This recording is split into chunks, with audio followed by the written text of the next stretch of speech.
I'm really excited to get some hard work in and train really hard, but towards the Olympics I'm just going to have fun, but obviously it's a major meet, so I'm just can't wait to get going.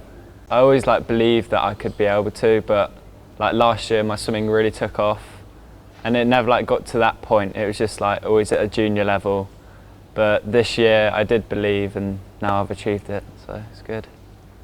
I started swimming at Millfield when I was in year 7, so I went to the prep school. I moved from St Benedict's, which is a local school in Glastonbury. With Helen and Lynn I was there from year 7 to year 8. Then I moved up to the senior school in year 9 when Ewan Dell joined, and I went into his squad and he really helped me. And then in lower 6th I went into Joel's squad, and then it just flew from there really. And yeah, without them I wouldn't be here. I started coaching Cameron back in 2010. He was a very late developer. His progression was a little bit slower to begin with, but then a very steep progression about 2 years ago when he burst onto the scene. You know, his desire to swim fast, his desire to win was second to none.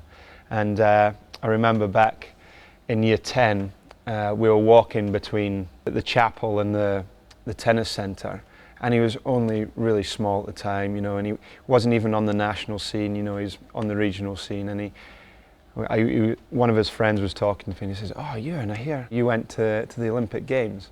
And Cameron turned to me and he said, with sincere eyes, "Ewan, I'm going to do that one day." And you know, it was that kind of single-mindedness and focus that has got him to where he is now, to be honest. I mean, he's been persistent throughout the years where, you know, he was struggling to keep up with people that may be a little bit bigger, a little bit stronger, and it's certainly paying off now.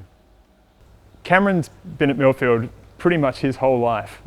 He started out at Millfield Prep with Helen Goulby looking after him down there, and Lynn Skirton. They developed his technique, and you know, anybody who watches Cameron swim will know that he's one of the best technicians in the sport at the moment. You know, he's just a beautiful swimmer, and that was developed at Millfield Prep. He then came up to the senior school, and year on year we've seen him develop and start to build into the great swimmer that he is. Cameron's a fascinating person. He really hasn't had any success in swimming until the past 2 years, and his rise to making the Olympic team has been genuinely meteoric, and yeah, that's really exciting. And the thing that's probably most exciting about that is the message it sends back to everybody else on the team to say, you know what, anyone can do it. You've got to enjoy the sport. That's why I train. I love the sport, and I've just got to make the most of every second whilst I'm there. The support of Millfield, just in general, is amazing, but the support within the swimming community is unreal. That little bit of extra support really helps you to achieve greatness. Millfield swimming means the world to me because obviously I've been here for 7-8 years, and it's just been a part of my life now, and it is my life, so I love it.